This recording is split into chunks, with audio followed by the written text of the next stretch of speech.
Assalamualaikum warahmatullahi wabarakatuh. Nama saya Rafael Muhammad Putra Rahman dengan NIM 20200410353. Pada hari ini saya akan menjelaskan mengenai akad mudharabah sebagai berikut.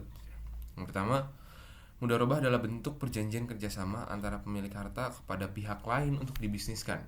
Jika untung, keuntungan dibagi kepada pemilik harta dan pihak pengelola harta sesuai dengan kesepakatan di awal. Lalu mudharabah merupakan pengganti akad pinjaman pada produk lembaga keuangan syariah. Nah, contoh mudharabah dalam kehidupan sehari-hari adalah pola kerjasama usaha menggunakan sistem bagi hasil secara syariah. Nah, lalu seperti apa mekanisme kerjasama yang berlangsung antara pengelola dengan pemilik modal? Nah, pada akad mudharabah terjadi pemisahan tugas dan tanggung jawab. Dalam pengertian yang diterbitkan oleh OJK, akad mudharabah adalah akad yang bisa digunakan untuk kegiatan penghimpunan dana dalam bentuk investasi syariah.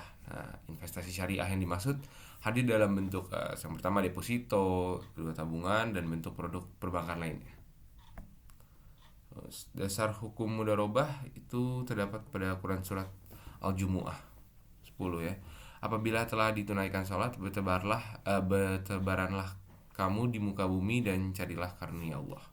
Lalu itu yang Al-Quran. Sedangkan yang As-Sunnah, hadis yang diriwayatkan oleh Imam Malik, di mana dari Ala bin Abdurrahman dari ayahnya dari kakinya bahwa Utsman bin Affan memberinya harta dengan cara kirot yang dikelolanya dengan ketentuan keuntungan dibagi di antara mereka berdua.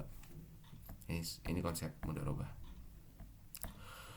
Lalu rukun dan syarat mudharabah adalah menurut ulama Syafi'iyah, rukun-rukun kirot ada 6. Yang pertama, pemilik barang yang menyerahkan barang-barangnya. Yang kedua, orang yang bekerja yaitu mengelola barang yang diterima dari pemilik barang. Yang ketiga, akad mudharabah dilakukan oleh pemilik dengan pengelola barang. Yang keempat, mal yaitu harta pokok atau modal. Yang kelima, amal yaitu pekerjaan pengelola harta sehingga menghasilkan laba. Lalu yang keenam, keuntungan. Syarat-syarat sah mudharabah, yang pertama adalah modal atau barang yang diserahkan itu berbentuk uang tunai. Yang kedua, bagi orang yang melakukan akad disyaratkan mampu melakukan tasaruf. Yang ketiga, modal harus diketahui dengan jelas. Keempat, keuntungan yang akan menjadi milik pengelola dan pemilik modal harus jelas persentasenya. Lalu melafazkan ijab dan pemilik modal dan kabul dari pengelola. Lalu modal harus ada dan tidak boleh berupa utang. Tetapi tidak berarti harus ada di majelis akad. Lalu modal harus diserahkan kepada pengelola agar dapat digunakan untuk kegiatan usaha. Nah, dalam menghasilkan prinsip mudharabah, penyimpanan atau deposan bertindak sebagai sahibul mal.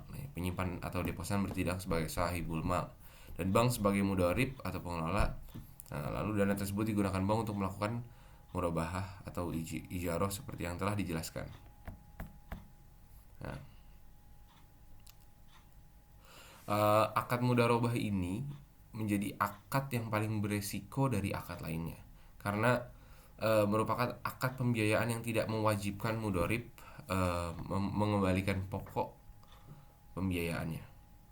Jadi yang bertanggung jawab adalah orang yang ibaratnya memberikan uang.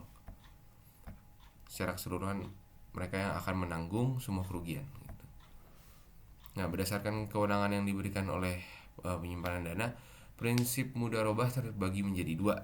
Yang pertama mudharabah mutlakah, lalu yang kedua mudharabah muqayyadah.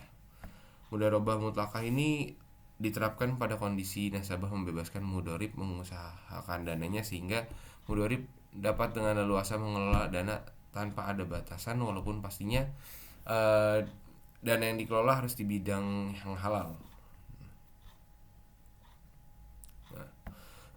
Ketentuan umum dalam produk ini, yang pertama, bank wajib memberitahu kepada pemilik mengenai nisbah dan tata cara pemberitahuan keuntungan atau pembagian keuntungan secara risiko yang dapat ditimbulkan dari penyimpanan dana. Apabila telah tercapai kesepakatan, maka hal tersebut harus dicantumkan dalam akad. Nah, yang kedua, untuk tabungan mudharabah, bank dapat memberikan buku tabungan sebagai bukti penyimpanan serta kartu ATM atau penarikan lainnya kepada penabung.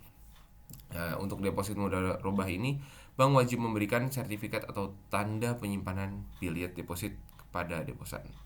Lalu tabungan mudharabah dapat diambil setiap saat oleh penabung sesuai dengan perjanjian yang disepakati, namun tidak diperkenakan mengalami saldo negatif. Lalu deposito mudharabah hanya dapat dicairkan sesuai dengan jangka waktu yang telah disepakati. Deposito yang diperpanjang setelah jatuh tempo akan diperlakukan sama seperti deposito baru. Nah, lalu ketentuan-ketentuan lain yang berkaitan dengan tabungan dan deposito tetap berlaku sepanjang tidak bertentangan dengan prinsip syariah.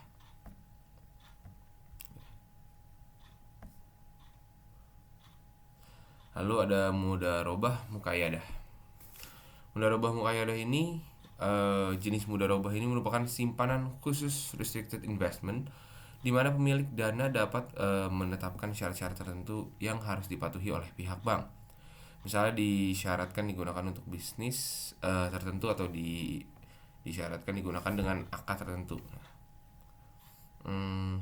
Yang pertama nih, karakteristik jenis simpanan ini.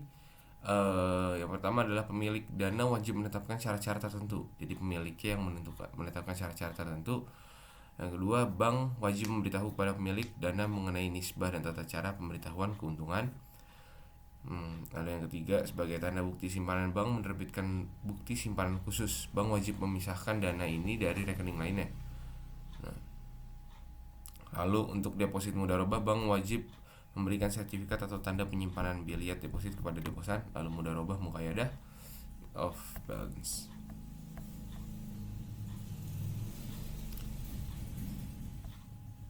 Sekian presentasi dari saya, kurang lebihnya mohon maaf. Wassalamualaikum warahmatullahi wabarakatuh.